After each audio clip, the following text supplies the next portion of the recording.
Hello everyone, welcome to the एक्जिया IAS academy. तो चलिए देखते हैं कौन से इम्पोर्टेंट न्यूज़ आर्टिकल हैं जो रेलेवेंट रहेंगे एग्ज़ाम पर्सपेक्टिव से। तो उससे पहले मैं सभी को असम से रोंगाली बिहू का ढेर सारी शुभकामनाएं देता हूँ।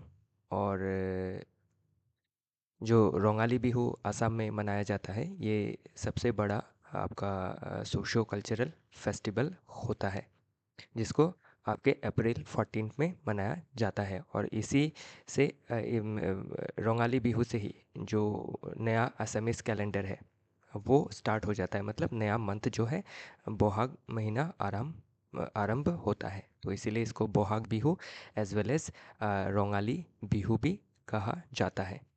तो अभी और एक इंटरेस्टिंग फैक्ट इसमें जाननी ये है कि across the length and breath of India, तो इंडिया एक प्रीडोमिनेंटली एग्रीकल्चरल सोसाइटी रहा है एंशियंट समय से ही।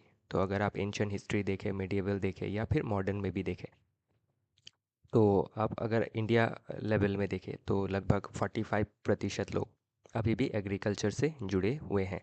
और आसाम में अगर देखें तो लगभग 70% जो जनसाधारण है आसाम की खेती से जुड़ी हुई है। और जो भी हमारे डिफरेंट फेस्टिवल है उनका क्या है, आपके खेती के साथ बहुत ज़्यादा रिलेशन रहता है और खेती के साथ ही जो फेस्टिवल्स है वो जुड़ी हुई होती है। तो इसीलिए क्या है, आप आसाम में जो 3 बिहू मनाई जाती है उसमें जो सबसे बड़ा बिहू है जिसको Rongali Bihu as well as Bohag Bihu भी कहा जाता है। तो उसी तरह से क्या है, इसी समय डिफरेंट डिफरेंट स्टेट्स या फिर डिफरेंट पार्ट्स ऑफ इंडिया में आपका सेम तरह का फेस्टिवल मनाया जाता है। मतलब उसमें कुछ जो रीति नीति है या फिर जो आपके जो भी कुजिन्स है वो डिफरेंट हो सकते हैं, लेकिन मनाया सेम समय पे ही जाता है। और इसका कनेक्शन एग्रीकल्चर से रहता है। तो इसमें आप देख सकते हैं people of Punjab are celebrating Baisakhi. Kerala में आपका बिशु मनाया जाता है, वेस्ट बंगाल में पोइला बोईशाख मनाया जाता है और असम में बोहाग बिहू के तरह मनाया जाता है। और इसी के साथ Tamil Nadu observe the festival as Puthandu. Okay, अगर प्रोनाउंसिएशन मेरा गलत है तो माफ़ कीजिएगा, लेकिन मुझे लग रहा है कि ये प्रोनाउंसिएशन पथंडू होगा। ओके, तो किसी को अगर इसका अच्छा आइडिया है तो मुझे बता दीजिएगा। तो with full enthusiasm and brotherhood के तहत इन सभी फेस्टिवल्स को मनाया जाता है। तो चलिए आगे देखते हैं। तो ये फेस्टिवल का समय है, स्पेशली स्प्रिंग का समय है, तो डिफरेंट रीजन में डिफरेंट फेस्टिवल है। तो आप जो भी एस्पिरेंट है, तो 2-4 दिन आप अच्छे तरीके से जो फेस्टिवल है, जो हमारे कल्चरल रिचुअल्स है, इसको एंजॉय करें और उसके बाद फिर से आप पढ़ाई में लौट जाए विथ अ रिफ्रेश माइंड। तो चलिए देखते हैं आज का पहला आर्टिकल। तो आज का पहला आर्टिकल बात करता है रिगार्डिंग जो गिबली स्टाइल आर्ट है बाय ओपन एआई। तो हाल ही में आपने देखा होगा कि कुछ इस तरह के फ़ोटोज़ आप इंटरनेट में देख रहे हैं या फिर व्हाट्सएप में डिफरेंट स्टेटस में आपको दिखाई पड़ रहे हैं। तो ये पूरा स्टोरी है क्या? तो ये गिबली आर्ट इसको कहा गया है, लेकिन ध्यान रखिएगा ये ओपन एआई ने जो आर्ट डेवलप किया है इसको पहले ही गिबली स्टूडियो ने डेवलप कर चुका है। तो इसीलिए अभी इसमें ये जो आर्ट ओपन एआई इसको डेवलप कर रहा है अपने प्लेटफॉर्म पे, तो इससे क्या दिक्कतें आ रही है उसके बारे में ये आर्टिकल बात करता है। तो open AI Ghibli style AI image generator and copyright law. तो अभी क्या कॉपीराइट के इशू हो सकते हैं या फिर आपके जो इंटेलेक्चुअल प्रॉपर्टी राइट है वो क्या है, ये सभी हमारे एग्ज़ाम के लिहाज से इम्पॉर्टेंट रहती है। तो जो ओपन एआई का इमेज जनरेशन कैपेबिलिटी है via GPT 4o with the ability to replicate distinct animation style such as the studio Ghibli. तो जो ये स्टूडियो घिबली का जो एनिमेशन स्टाइल है उसको क्या कर रहा है, चैट जीपीटी लगभग कॉपी कर रहा है। तो अभी ये जो घिबली स्टाइल आर्ट है ये आपका डेवलप किया गया था by a film director in Japan. Okay, जिसके तहत क्या की गई थी, डिफरेंट मूवी बनाई गई है, मतलब कार्टून टाइप की जो मूवी होती है वो। तो इसको जो आपके आर्टिस्ट हैं उनका नाम मुझे पूरा तो ध्यान नहीं आ रहा है, लेकिन उनका टाइटल मियाज़ाकी है। ओके, तो कहीं इस पे मेंशन होगा तो आप इसको देखिएगा। तो अभी इसमें प्रॉब्लम क्या है, जो आपका यूएस लॉ है वो क्या कहता है अबाउट इंटेलेक्चुअल प्रॉपर्टी राइट, कि ये जो कॉपी की जा रही है बाय ओपन एआई का चैट जीपीटी, तो क्या ये सही है। तो अभी अगर यूएस का अगर आप डोमेस्टिक लॉ देखें तो वो आपका आइडिया एंड स्टाइल के जो कंपोनेंट है उसको अनकॉपीराइटेबल, उनके डोमेस्टिक लॉ उसको अनकॉपीराइटेबल बोलती है। ओके, और जो स्पेसिफिक एक्सप्रेशंस अगर कॉपी गया है तो ही उसको प्रोटेक्ट करती है।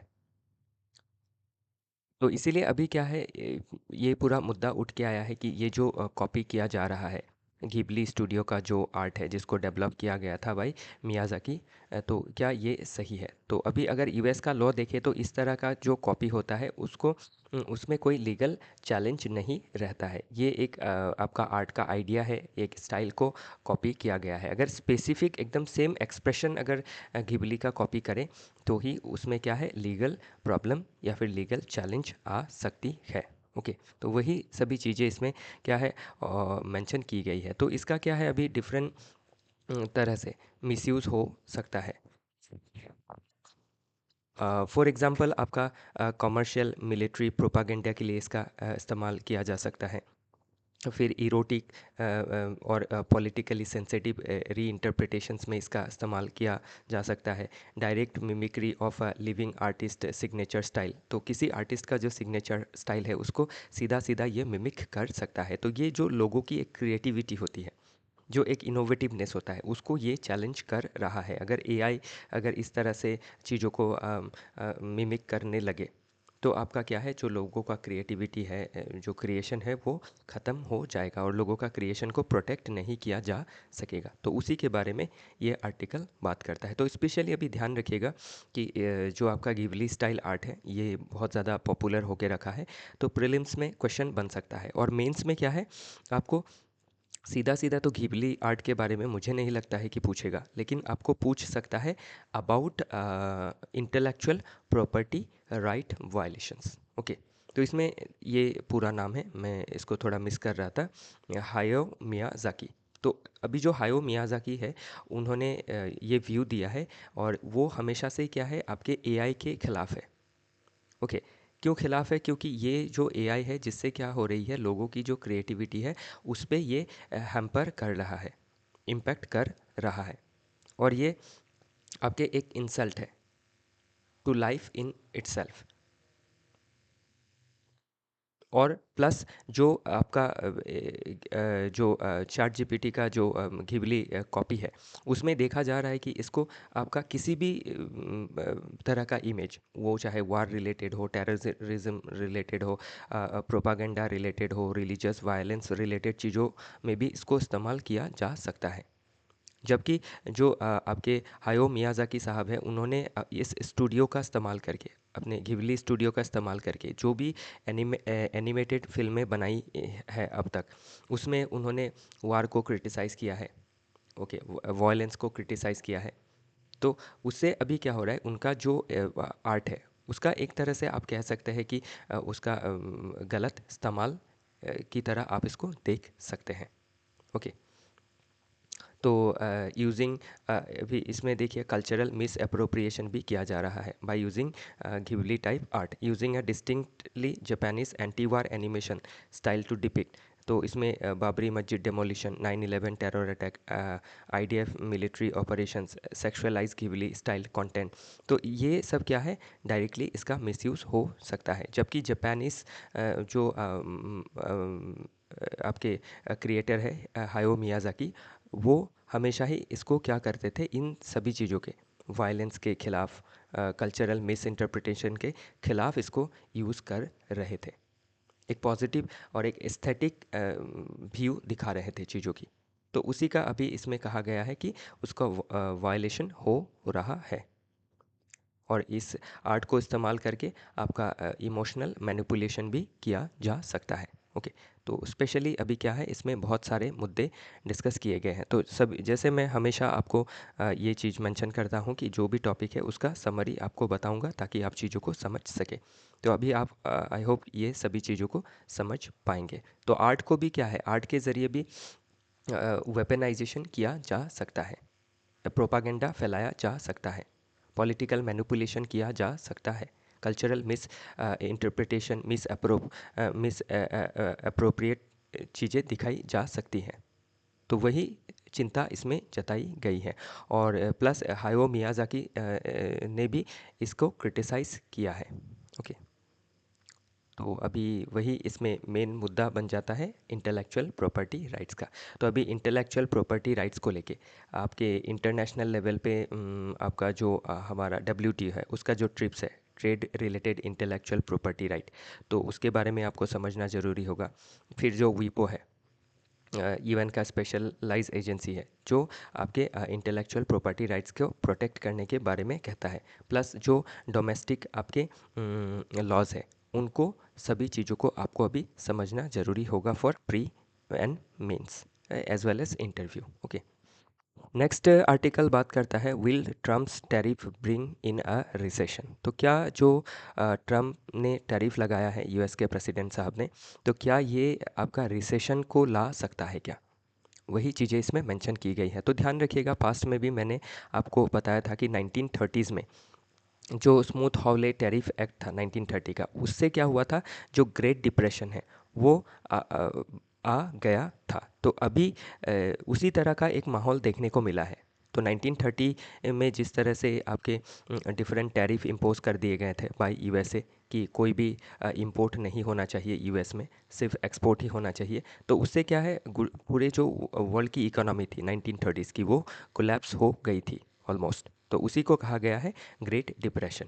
तो वैसा ही अभी ग्रेट डिप्रेशन का एक माहौल बन सकता है, क्योंकि अभी आप देख सकते हैं जो टैरिफ फ्लोर इंट्रोड्यूस्ड किया है। टैरिफ फ्लोर मतलब सभी के ऊपर मिनिमम 10% तो टैरिफ लगेगा ही, जो पहले 2-3% था। और कंट्री स्पेसिफिक अगर देखें तो किसी कंट्री में 27 है, जैसे ऑन इंडिया 20% है, ऑन EU 46% लगाया गया है, ऑन वियतनाम 145% लगाया गया है, ऑन चाइना। और चाइना ने इसको रिटेलिएट भी किया है, लगभग 120-125% टैक्स लगा दिया है ऑन यूएस इंपोर्ट्स। तो अभी इससे क्या है, जो यूएसए का डोमेस्टिक इकोनॉमी है उसके ऊपर क्या असर पड़ेगा, और वर्ल्ड इकोनॉमी में देखें अगर ग्लोबल इकोनॉमी में, तो उसमें क्या असर पड़ेगा। ओके, तो अभी यूएसए ने ये जो टैरिफ है इसको लगाया है जो आपका अमेरिका का री इंडस्ट्रियलाइजेशन है उसको करने के लिए, और जो जॉब है उसको बचाने के लिए। लेकिन अगर इस तरह से टैरिफ लगाया जाएगा तो इससे क्या है, यूएस के अंदर आपका जो उनका री इंडस्ट्रियलाइजेशन है, नो डाउट कुछ हद तक तो ठीक होगा, लेकिन पूरी तरीके से इंडस्ट्रियलाइजेशन उनका रिवाइव होगा या फिर पूरा डोमेस्टिक हो जाएगा चीज़ें, वो पूरी तरीके से कहीं नहीं जा सकती है। क्योंकि अभी यूएस के इंडस्ट्री को भी डिफरेंट प्रोडक्ट को मैन्युफैक्चरिंग करने के लिए बाहर से आपके रॉ मटेरियल्स चाहिए, इंटरमीडिएट गुड्स। इंटरमीडिएट गुड्स मतलब वो सारे गुड्स जिसके ज़रिए कोई सामान को बनाया जाता है। तो अभी बहुत सारे गुड्स क्या है, जैसे क्रिटिकल जो मिनरल्स है वो चाइना से यूएस में जाती है। तो अगर अभी चाइना में यूएस में कोई अगर आपका इंडस्ट्री बैठता है और उसको क्रिटिकल मिनरल चाहिए, तो उसको बहुत ज़्यादा पे करके उसको ख़रीदना होगा। तो उससे क्या है, आप ये पूरा तरीके से एक्सपेक्ट नहीं कर सकते कि यूएसए को भी इससे बहुत ज़्यादा फ़ायदा होगा। अल्टीमेटली ये पूरे विश्व में क्या करेगा, आपका इकोनॉमी को स्लो डाउन करेगा। तो उसी के बारे में ये चीज़ें मेंशन की गई हैं। तो अभी यूएस में भी क्या होगा, इन्फ्लेशन का शॉक देखा जाएगा, क्योंकि अभी जो वियतनाम हो गया, इंडिया हो गया, चाइना के ऊपर जो टैक्स लगाए हैं, तो इतने सारे जो सामान बाहरी देशों से यूएस में आते हैं, उसमें उसके ऊपर आपके हर चीज़ों का दाम बढ़ेगा, तो लोगों को ज़्यादा पैसे देके सामान को ख़रीदना होगा, तो एक इन्फ्लेशनरी शॉक उसमें आएगा। तो डिमांड कम हो जाएगा, इन्फ्लेशन बढ़ जाएगा चीज़ों का।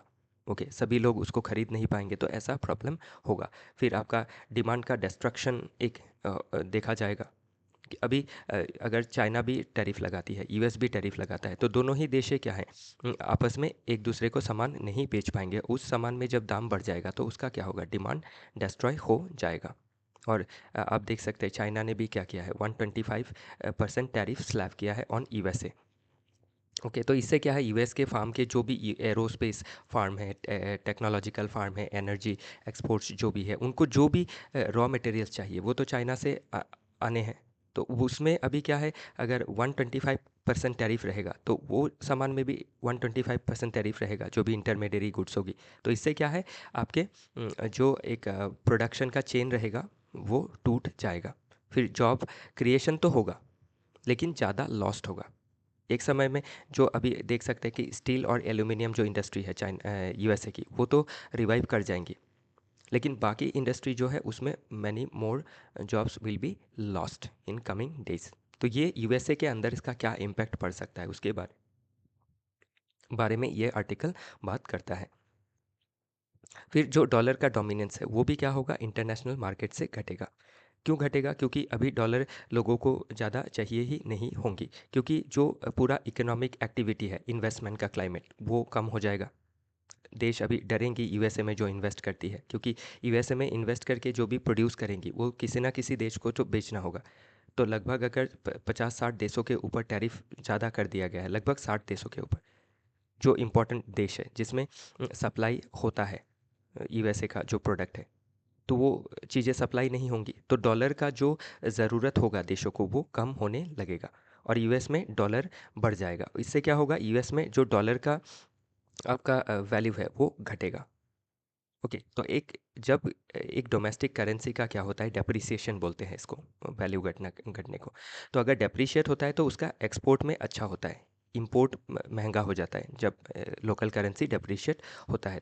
तो अभी करेंसी डेप्रिशिएट होना अच्छी बात है, यूएस क्या कर सकेगा, ज़्यादा एक्सपोर्ट कर पाएगा।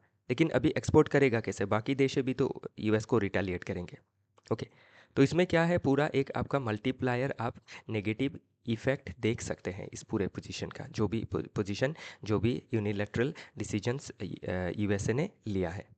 ओके, बाय बाईपासिंग डब्ल्यूटीओ, तो वर्ल्ड ट्रेड ऑर्गेनाइजेशन जिसको बनाया गया है under the aegis of USA. USA ने पूरा ब्रिटन वुड सिस्टम को बनाया, जिसके तहत आपके आईएमएफ पहले आया, इंटरनेशनल मॉनेटरी फंड 1945 में, वर्ल्ड बैंक आया 1945 में, फिर 1995 में वर्ल्ड ट्रेड ऑर्गेनाइजेशन जैसे ऑर्गेनाइजेशंस आए, ताकि आपका फ्री एंड फेयर ट्रेड हो सके। लेकिन अब जो यूएसए ने जिस इंस्टीट्यूशंस को बनाया है, जिस नॉर्म को वर्ल्ड में लागू किया, उससे अभी वो खुद हट रहा है। तो इससे क्या है, ग्लोबल लेवल में इकोनॉमिक प्रॉब्लम देखने को मिलेंगी। नेक्स्ट आपका इंडिया का क्या स्ट्रैटेजिक ऑप्शंस रहता है। तो अभी क्या है, आपको इंडिया का पोजीशन समझना ज़्यादा ज़रूरी होता है from mains perspective as well as from pre और इंटरव्यू पर्सपेक्टिव, या फिर आपके अगर इकोनॉमिक ऑप्शनल है यूपीएससी में, या फिर पीएसआईआर ऑप्शनल है, तो उसमें ये सभी चीज़ें पूछी जा सकती हैं। तो इंडिया को क्या हर्ट करेगा, तो इंडिया का भी क्या है, जो एक्सपर्ट है वो थोड़ा वीक हो जाएगा।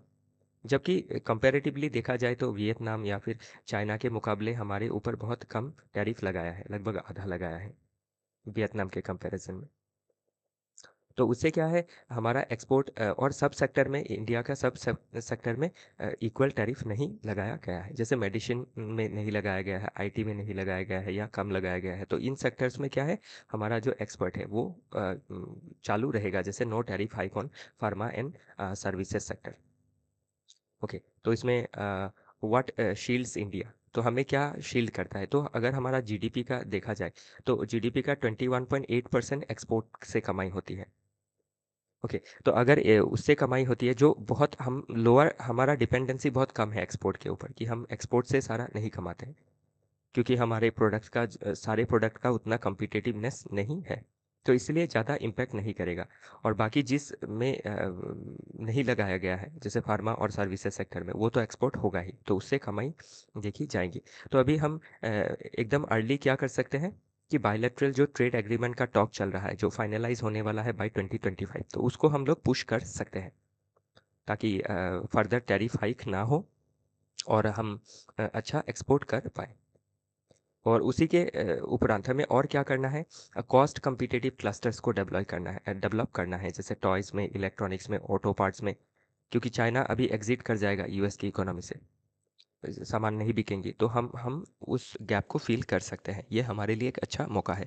फिर हमारा जो लॉजिस्टिक्स है, इंफ्रास्ट्रक्चर है, ये बेटर करना है, ताकि हमारे डोमेस्टिक लेवल में इंडस्ट्री ग्रो कर पाए। और क्रेडिट एक्सेस देना है for micro small and medium enterprise, ताकि ज़्यादा से ज़्यादा हम डिफरेंट गुड्स एंड सर्विसेज को प्रोड्यूस कर सकें। तो यही सभी चीज़ें आपको देखनी ज़रूरी होती है मेंस के पर्सपेक्टिव से। ओके, तो चलिए देखते हैं अगला आर्टिकल। ध्यान रखिएगा, हर आर्टिकल का समरी बता रहा हूँ कि टैरिफ से आपका क्या टेंशन है। थोड़ी सी आपको डेटा भी दिखा दी गई इसमें, थोड़ा सा पास्ट एग्जाम्पल भी दिया गया है। देन अगेन इसमें यूएसए के ऊपर क्या असर पड़ेगा, ओके। देन इंडिया के ऊपर क्या असर पड़ रहा है और इंडिया क्या कर सकता है, what India must do in near future, okay. Then आप लॉन्ग टर्म स्ट्रेटेजिक आउटलुक, ये सभी चीज़ें आप थोड़ी देख लीजिएगा, आप समझ पाएंगे अभी, ओके। नेक्स्ट है saving traditional varieties of seeds, okay. तो अभी क्या है, जो एग्रीकल्चर है उसमें सबसे जो इम्पोर्टेंट कंपोनेंट होता है वो तो लैंड होता है, और लैंड के बाद ही क्या है, सीड है। तो लैंड में हम सीड लगा के उससे उपज पाएंगे। तो अभी हज़ारों सालों से जो एग्रीकल्चर में सीड्स इस्तेमाल हो रहे हैं वो ट्रेडिशनल वेराइटीज़ है। तो जब से ग्रीन रेवोल्यूशन आया हमारे देश में 1960s 70s के बाद, तो उससे क्या हुआ, हमने high yielding variety of seeds को इस्तेमाल करना चालू किया। तो हाई यील्डिंग वैरायटी सीड्स के लिए अभी क्या है कि आपको केमिकल फर्टिलाइज़र बहुत ज़्यादा यूज़ करना पड़ता है, बहुत ज़्यादा इरिगेशन यूज़ करना पड़ता है फॉर वाटर। तो इससे क्या होता है, आपका जो मिट्टी का जो उपज का जो क्षमता होती है वो समय के साथ घटती है। जैसे पंजाब हरियाणा में देख सकते हैं सॉइल सैलिनाइजेशन का प्रॉब्लम है, जो ग्राउंड वाटर टेबल है वो घट चुका है, बहुत ज़्यादा ओवर एक्सप्लॉयटेशन हो चुका है वाटर का। और उसी के ऊपर क्या है, आज के समय आप देख सकते हैं क्लाइमेट चेंज जैसे प्रॉब्लम है, ड्रॉट जैसे प्रॉब्लम है, डेजर्टिफिकेशन जैसे प्रॉब्लम्स दिखाई दे रहे हैं। तो इसके लिए सबसे अच्छा सल्यूशन क्या है एग्रीकल्चर को बचाने के लिए, कि हमारे जो ट्रेडिशनल वेराइटीज़ है ऑफ सीड्स है उनको सेव किया जाए। क्योंकि जो ट्रेडिशनल वेराइटीज़ ऑफ सीड्स है वो हमारे लोकल सीड्स है, और वो क्या है, एडाप्टेबल है to our local climate as well as जो लोकल सॉइल कंडीशन है उसको लेके। तो अभी इसीलिए क्या करना है हमें, कि हमारे जो लोकल वैरायटी ऑफ सीड्स है उनको प्रोटेक्ट करना है, उनको प्रिजर्व करना है, और हाई यील्डिंग वैरायटी सीड्स के को रिप्लेस करते हुए उन चीज़ों को हम इस्तेमाल कर सकते हैं। ध्यान रखिएगा, पूरी तरीके से रिप्लेसमेंट की बात मैं नहीं कर रहा हूँ, लेकिन आज के समय पे जो क्लाइमेट चेंज की वजह से एग्रीकल्चर के ऊपर जो इम्पैक्ट है उसको बहुत दूर तक हमारे जो ट्रेडिशनल वेराइटीज़ ऑफ सीड्स है वो प्रोटेक्ट कर सकते हैं। जैसे आप देख सकते हैं कि आपके बहुत वैरायटी टाइप्स ऑफ मिलेट है, जो ट्रेडिशनल चीज़ें हैं। तो उन मिलेट्स को यूज़ करके हम क्या कर सकते हैं, एक तो न्यूट्रिशियस फूड पा सकते हैं, दूसरा जो वाटर की रिक्वायरमेंट है वो कम हो जाएगी, फिर आपके जो फर्टिलाइज़र है, पेस्टिसाइड्स है, उनकी जो ज़रूरत है वो कम हो जाएगी। तो उससे क्या है, एक तो हमारा सॉइल का condition, water condition, human health, फिर हमारा जो करेंट अकाउंट डेफिसिट है वो ठीक रहेगा। ओके, तो वही सभी चीज़ें इसमें मेंशन की गई है।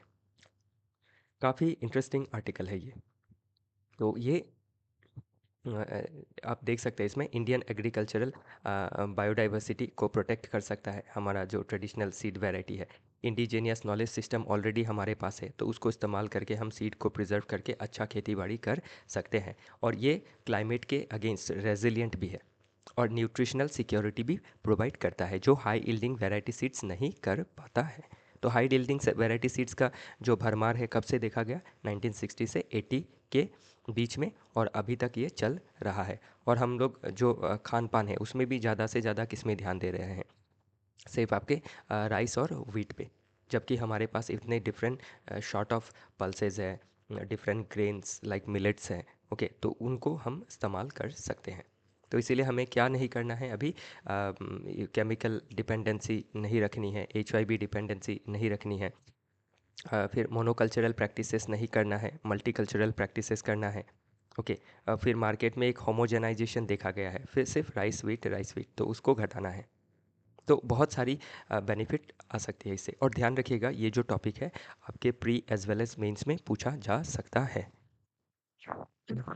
इवन सी सेट में भी पूछ लिया जा सकता है। कैसे, एक अच्छा सा आपको पैसेज दे देगा और उससे आपको आंसर निकालना पड़ेगा, क्या इन्फरेंस आप ड्रॉ कर सकते हैं वैसी क्वेश्चन। तो ये सभी चीज़ें क्या है, इसीलिए हॉलिस्टिकली पढ़नी होती है। ताकि आपके सीसेट के पैसेज में भी काम आए, प्रीलिम्स के कोई एग्रीकल्चरल स्टेटमेंट बेस्ड क्वेश्चन में भी काम आए, और एज वेल एज आपके जीएस पेपर 3 इकोनॉमी में हो, एग्रीकल्चर में हो। ओके, फिर जीएस पेपर 1 आपके ज्योग्राफी के पॉइंट ऑफ व्यू से हो, जीएस पेपर 2 गवर्नेंस के पॉइंट ऑफ व्यू से हो, हर पॉइंट ऑफ व्यू से फिर आपका GS paper 3 science and tech के पॉइंट ऑफ व्यू से हो, हर पॉइंट ऑफ व्यू से आप चीज़ों को देख सकते हैं। फिर जीएस पेपर 3 एनवायरनमेंट के पॉइंट ऑफ व्यू से भी देख सकते हैं। तो बहुत सारा लिंकेजेस इसमें मिल जाएगा आपको। ओके, तो बाकी सभी चीज़ें आप पढ़ेंगे तो समझ में आ जाएंगी। नेक्स्ट आर्टिकल बात करता है adding a French touch to India's Olympic dream. तो हमारा ओलंपिक का ड्रीम क्या है? एक तो हम ज़्यादा से ज़्यादा मेडल ला पाएँ डिफरेंट गेम में। ओके, हमारा जो मेडल का टैली है उसको बढ़ा सके। दूसरा, इंडिया का ये ड्रीम भी है कि बाय 2036 हम जो आपका ओलंपिक है उसको इंडिया में कंडक्ट कराएं। तो इसके लिए इसमें बहुत सारी इन्फॉर्मेशन है। ओके, लेकिन इसके साथ एक मॉडल क्वेश्चन है जिसमें पूरा आंसर को आपका समराइज़ कर दिया गया है। तो इंडिया का गोल है कि 2036 तक ओलंपिक इंडिया में करवाई जाए। तो उसके लिए क्या है, जो देश ऑलरेडी ओलंपिक गेम को कंडक्ट करवा चुकी है, फॉर एग्जांपल फ्रांस, तो उनके साथ हम क्या कर रहे हैं, जुड़ रहे हैं। तो फ्रांस के साथ क्या है, ऐसे तो हम साइंस एंड टेक में हो, या फिर आपके फिर डिफेंस सेक्टर में हो, या फिर क्लीन एनर्जी सेक्टर में हो, हम कोऑपरेशन कर रहे हैं। लेकिन इसी के साथ हम क्या है, आपके गेम्स के सेक्टर में भी कोऑपरेट कर सकते हैं, जिससे एक सॉफ्ट डिप्लोमेसी का जो एंगल है वो डेवलप होगा। तो अभी फ्रेंच के पास बहुत सारी टेक्निकल एक्सपर्टीज़ है गेम्स को लेके, तो उससे हमें मदद मिल सकती है। फिर ये आपका एक डिप्लोमेटिक ब्रिज की तरह काम कर सकता है, स्पोर्ट एक्सचेंजेस हो सकते हैं, यूथ पार्टिसिपेशन हो सकता है, बायलैटरल डिक्लेरेशंस किए जा चुके हैं ऑलरेडी, इकोनॉमिक लिंकेजेस भी इससे देखा जा सकता है, क्योंकि स्पोर्ट्स अपने आप में क्या है, एक बहुत बड़ा इंडस्ट्री है। तो इससे जॉब क्रिएशन, इंफ्रास्ट्रक्चर डेवलपमेंट, ये सभी चीज़ें देखी जा सकती है।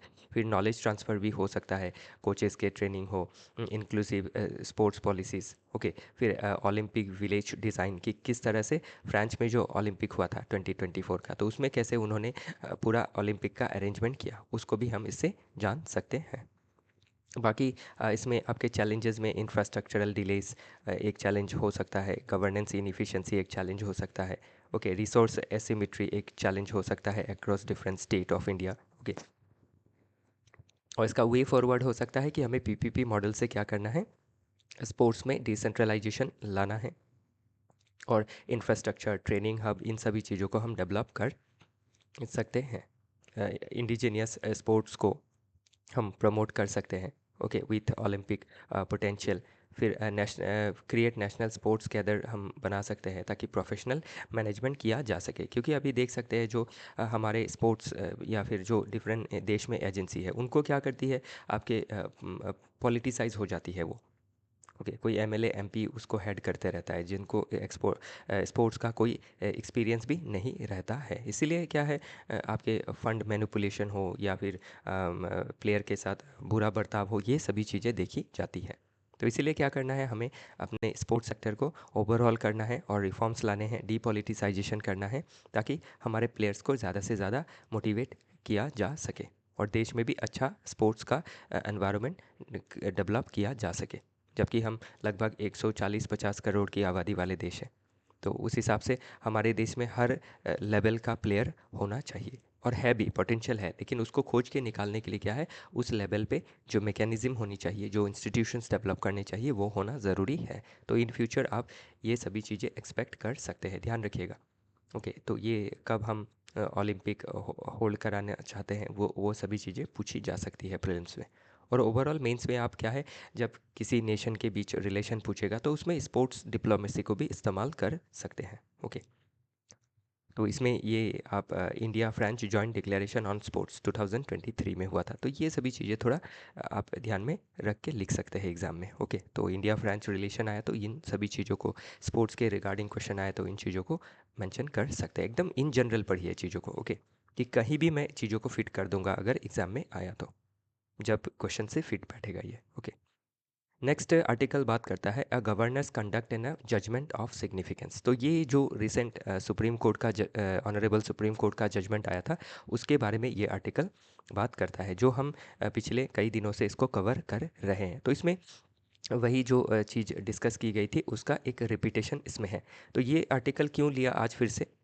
तो इसमें एक तो जो साहब इसको लिख रहे हैं, जो इसके ऑथर है, तो एक उसमें एक नया व्यू आपको मिलेगा और जो भी चीज़ें हैं वो फिर से आपकी रिवाइज हो जाएंगी। ओके, कल जो चीज़ें पढ़ी थी ना, वही सभी चीज़ें इसमें मेंशन है। तो एक बार आप इसको रिवीजन के हिसाब से देख लीजिएगा। ओके, बाकी जो कल समझाया था तो उस हिसाब से ये वही आर्टिकल, सेम आर्टिकल है।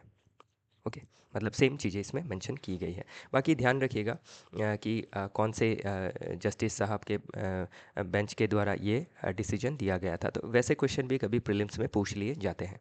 ओके, सो जस्टिस परदीवाला जी और महादेवन जी का बेंच जो था, 2 जजेस बेंच था ये। तो इसको ध्यान रखिएगा, ये सभी चीज़ें। फिर आर्टिकल 200, तो गवर्नर को कौन से ऑप्शंस रहते हैं वो। फिर गवर्नर साहब को नो पॉकेट वेटो का ऑप्शन नहीं रहता है। फिर आर्टिकल 142 का इस्तेमाल किया है बाई ऑनरेबल जुडिशरी कि जो भी बिल इतने दिन तक पेंडिंग रखी है उनको मान लिया गया है कि एसेंट हो गया है। तो ये अपने आप में काफ़ी एक हिस्टोरिकल बात है। ओके, तो ये भी बहुत ज़रूरी रहेगा। तो ये सभी चीज़ें आप देखिएगा। फिर आर्टिकल 163 क्या कहता है कि जो गवर्नर साहब है उनको काउंसिल्स ऑफ मिनिस्टर के हिसाब से काम करना होगा। हर जगह में वो अपना डिस्क्रिशन नहीं लगा सकते अनटिल वैसा कोई सिचुएशन ना आ जाए। ओके, तो अभी ये सभी चीज़ें देखनी ज़रूरी है। पास्ट में भी जो भी जजमेंट्स रह गई है दी गई है, जैसे Shamsher Singh versus state of Punjab, Nabam Rebia judgment. Okay, तो इसमें गवर्नर साहब को कहा गया है कि he is not a parallel, he और she is not a parallel executive. Okay, तो वो पैरेलल एग्जीक्यूटिव नहीं है। जो चुनी हुई गवर्नमेंट है स्टेट की, उनके हिसाब से काम करना ज़रूरी रहता है। ओके, ताकि डेमोक्रेसी का जो क्रेडेंशियल्स है उसको संजो के रखा जा सके, ना कि आपका एक व्यक्ति का रूल हो। तो वही सभी चीज़ें इसमें मेंशन की गई है। तो ध्यान रखिएगा, इस बार पूछी जाने की संभावनाएं पूरी रहेंगी। नेक्स्ट आपका एक नया इनोवेशन के बारे में बात कर रहा है, bat echo moon, India's first automated bat monitoring detection system. तो जो बैट होते हैं उनके मॉनिटरिंग के लिए, उनके डिफरेंट जो स्पीशीज़ है, कितने तरह के स्पीशीज़ है, उनको डिटेक्ट करने के लिए, ओके, आपका बैट इको मून एक इंस्ट्रूमेंट डेवलप किया गया है। तो ये अभी क्या है, प्रीलिम्स के लिहाज से ये आर्टिकल इंपॉर्टेंट है, एज वेल एज एनवायरनमेंट में अगर मेंस में कंजर्वेशन रिलेटेड कोई क्वेश्चन बनता है तो उसमें कैसे हमारी जो डिफरेंट एकेडमी है वो कैसे आपके मदद कर रही है to by developing detection system. तो डिटेक्शन सिस्टम के ज़रिए जब हम डिटेक्ट करेंगे डिफरेंट कौन कौन से एनिमल है, फॉर एग्जांपल इसमें जो बैट डिटेक्शन सिस्टम है, तो वैसे क्या किया जा सकता है, हमारा कंजर्वेशन को और एनहांस किया जा सकता है। ओके, तो वही सभी चीज़ें आपको इससे समझनी ज़रूरी रहेंगी। बाकी थोड़ी डिटेल्स आप इससे जान लीजिएगा। ओके, ये ज़रूरी है। जैसे बैट इकोमून, तो इसका ये बैट इकोमून शॉर्ट फॉर्म है, इसका फुल फॉर्म आपको जानना ज़रूरी रहेगा, बैट इको लोकेशन मॉनिटरिंग। तो इंडिया का first automated bat detection and monitoring system है, जिसको डेवलप किया गया है by 2 scholar, Kadambashri Deshpande ji and Vedant Barji ji. तो ये ध्यान रखना है, प्रीलिम्स में पूछा जा सकता है। तो ये लो कॉस्ट है, और ऐसे भी हम क्या करते हैं, हम हमेशा ध्यान देते हैं कि चीज़ें लो कॉस्ट में हम अच्छी चीज़ें बना सकें, क्योंकि एक तो फंडिंग भी बहुत कम रहता है। ओके, R&D का जो हमारा इंफ्रास्ट्रक्चर है वो भी वीक है। तो इससे क्या है, हम लो कॉस्ट में हमारे जो भी स्कॉलर्स है वो कितनी अच्छी चीज़ों को डेवलप कर सकते हैं, बट हाई प्रिसीजन कंपोनेंट्स इसमें लगाई गई है। ओके, तो इससे क्या किया जा सकेगा, आपका इसमें मेंशन किया गया है कि जैसे ऑडियो मोथ लगाया गया है, तो इसे एक कॉस्ट इफेक्टिव अल्ट्रासोनिक डिटेक्शन, जिससे जो साउंड है उसको डिटेक्ट किया जा सकेगा। ओके, तो ये सभी कंपोनेंट्स इसमें मेंशन किए गए हैं। फिर solar powered with modular battery, जो आपके 8 डेज तक चल सकता है विदाउट सनलाइट। तो काफ़ी अच्छी बात है। ये वाईफाई एनेबल्ड भी है for data relay and remote access, तो रिमोट लोकेशन से भी इसको एक्सेस किया जा सकता है। फिर ये सभी चीज़ें इसमें आप एक बार देख लीजिएगा। Okay, solar powered with modular battery ये हमने दिखाई है। फिर CNN बेस्ड एल्गोरिदम, तो ये क्या कर सकती है, डिटेक्ट एंड क्लासीफाई कर सकती है bat eco location calls in real time. तो रियल टाइम में क्या है, बैट को डिटेक्ट कर सकती है, डिफरेंट स्पीशीज़ को डिटेक्ट कर सकती है। तो ये सभी चीज़ें पूछी जा सकती है, प्रीलिम्स में आने की संभावनाएं रहेंगी। Okay, highly. तो इसको देखिएगा। चलिए देखते हैं next article, a new plaza accord. तो अभी ये न्यू प्लाजा एकॉर्ड है क्या? तो एक आपका प्लाजा एकॉर्ड था 1985 में। तो ये जो प्लाजा एकॉर्ड था ये लिया गया था by G5 country including US, Japan, West Germany and France, और उसके उसी के साथ यूके भी था। 5 देश थे इसमें। तो क्यों लिया गया था इसको? To depreciate the US dollar, कि यूएस डॉलर को डेप्रिशिएट करने के लिए प्लाजा एकॉर्ड लिया गया था, क्योंकि यूएसए का जो ट्रेड डेफिसिट था वो बहुत ज़्यादा था।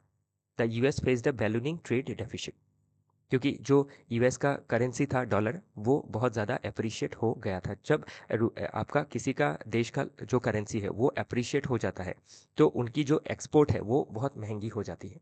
इसीलिए क्या है, जब करेंसी जो जिसका देश का करेंसी है वो अगर थोड़ा वैल्यू उसका डेप्रिशिएट रहे तो एक्सपोर्ट में उनको ज़्यादा कम्पिटिटिवनेस हासिल होती है।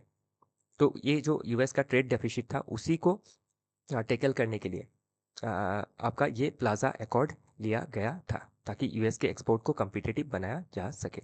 और ये आपका प्लाजा एकॉर्ड लेते ही over the next 2 years the dollar fell by 40 to 50%, especially against the yen. Yen के अगेंस्ट 40 to 50% गिर चुका था। तो आज के समय जो डोनाल्ड ट्रम्प साहब जो रुख ले रहे हैं यूनिलैटरल, जो ट्रेड वार कर रहे हैं बाय इंक्रीजिंग टैरिफ, तो उससे क्या हो रहा है, जो डॉलर का डिमांड है वो इंटरनेशनल मार्केट में घट रहा है। और जब ध्यान रखिएगा, जब किसी एक चीज़ का डिमांड घटता है तो उसका जो वैल्यू है वो भी घटता है। तो अभी जिस तरह से यहाँ आपके प्लाजा एकॉर्ड में डॉलर का वैल्यू घटाने के लिए आपका प्लाजा एकॉर्ड लिया गया था, लेकिन अभी बिना एकॉर्ड ही क्या है, ये जो आपका डॉलर का वैल्यू है वो घट रहा है, उसका वैल्यू डेप्रिशिएट हो रहा है। और इसी फेनोमेना को नाम दिया गया है मार ए लागो एकॉर्ड। तो ये हाइपोथेटिकल मॉडर्न डे वर्जन है प्लाजा एकॉर्ड का। तो अभी ये मैंने आपको क्यों बताया, क्योंकि ये आपका यूपीएससी में या फिर डिफरेंट स्टेट पीसीएस के एग्जाम में प्रीलिम्स में क्वेश्चन बन सकता है। क्योंकि आप देखते हैं ना, कभी पूछ लिया जाता है Plaza Accord refers to, Plaza Accord is associate with, तो ऐसा कुछ क्वेश्चन बन सकता है। तो इसीलिए क्या है, ये टॉपिक जो है अभी बता रहा हूँ ये प्रीलिम्स के लिहाज से ज़रूरी रहेगा। बाकी ओवरऑल जो टॉपिक है ये तो आपको कहानी पूरी पता ही है कि क्यों अभी जो डॉलर का वैल्यू है वो इंटरनेशनल मार्केट में घट रहा है। तो ये समझना ज़रूरी रहेगा। ओके। प्लस क्या है, डॉलर अभी जैसे इंडिया में ही तो जो एफपीआई पुल आउट हुआ है, फॉरेन पोर्टफोलियो इन्वेस्टमेंट, तो ये पुल आउट होके सब जो डॉलर है यूएस पहुंच गया है। तो यूएस में अभी डॉलर की भरमार है। तो इससे क्या है, डॉलर का जो वैल्यू है, जो प्राइस है, वो अदर करेंसी के कंपैरिजन में यूएसए में घट जाएगा। ओके, तो वही चीज़ें इसमें मेंशन की गई है। नेक्स्ट आर्टिकल बात करता है अबाउट क्लाइमेट चेंज के बारे में, a foot note in US plan. तो अभी यूएस में स्पेशली आप देखें तो जब ट्रम्प एरा 1 था तो उन्होंने आपके पेरिस जो क्लाइमेट प्लेज था या एग्रीमेंट था उससे विड्रॉ कर लिया था। फिर से जो बाइडेन साहब थे तो उन्होंने फिर से रीजॉइन कर लिया था पेरिस क्लाइमेट एग्रीमेंट में, और प्लेज किया था कि नेट ज़ीरो बनेंगे बाय 2050 और डीकार्बोनाइज करेंगे, ग्रीन फ्यूल को इस्तेमाल करेंगे। लेकिन अभी जो डोनाल्ड ट्रम्प साहब है उनके सेकेंड टर्म में उन्होंने फिर से एग्रेसिव रोल बैक पॉलिसी लिया है कि पेरिस क्लाइमेट एग्रीमेंट से क्विट कर गए हैं। फिर जो यूएस में क्या है आपकी जो नॉन रिन्यूएबल एनर्जी है, लाइक कोल हो गया या फिर आपके क्रूड ऑयल हो गए, वो बहुत ज़्यादा है। तो अभी ट्रम्प साहब कह रहे हैं कि जो रिसोर्सेस है उनको एक्सट्रैक्ट करना बहुत ज़रूरी है। क्लाइमेट चेंज जो है एक बहुत इलीट फेनोमेना है, उसमें ध्यान नहीं देना है। चाइना जैसे देश जो है इतना पोल्यूशन करने के बाद भी वो क्या है, उनको एग्जाम्पशन है। तो हम क्यों एक्सट्रैक्ट ना करें अपने देश को ग्रेट बनाने के लिए, to make America great again और to prioritise America first. Okay, तो इसीलिए क्या कर रहे हैं, ये फिर से नॉन रिन्यूएबल एनर्जी को एक्सट्रैक्ट कर रहे हैं। और इसमें जो ऑथर साहब है उन्होंने ये चीज़ें मेंशन की है, ऑथर मैडम है ये, हाँ ओके। तो इसमें आपकी चीज़ों को मेंशन किया है कि इंडिया को क्या करना है, यूएसए जैसा रुख नहीं अपनाना है।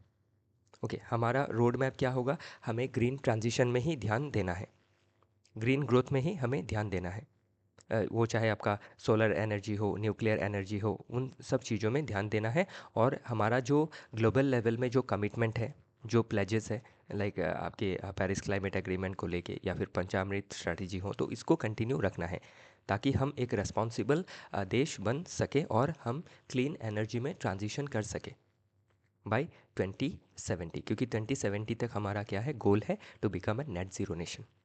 ओके, तो उसी रिगार्डिंग ये आर्टिकल बात करता है, तो ध्यान रखिएगा ये जो भी डिस्कशन है इम्पॉर्टेंट रहेंगी। ओके, तो और ये जो टॉपिक है ग्रीन एनर्जी स्पेशली आपके जीएस पेपर 3 में आते रहता है, और जीएस पेपर 2 में गवर्नमेंट ने क्या रुख अपनाए हैं, कौन सी पॉलिसीज़ ली है, उसको लेके क्वेश्चन पूछा जाता है। ओके, तो फिर अगेन एनवायरमेंटल एथिक्स में भी क्वेश्चन पूछा जाता है। तो डोनाल्ड ट्रंप साहब का जो भी रुख है, जो भी रवैया है, वो एनवायरमेंटल एथिक्स के खिलाफ है, तो उसे हमें कॉपी नहीं करना है। ओके, तो इसी के साथ आज का जो डिस्कशन है वो समाप्त होता है। कल फिर मिलेंगे डिफरेंट आर्टिकल के साथ। आज के लिए अलविदा।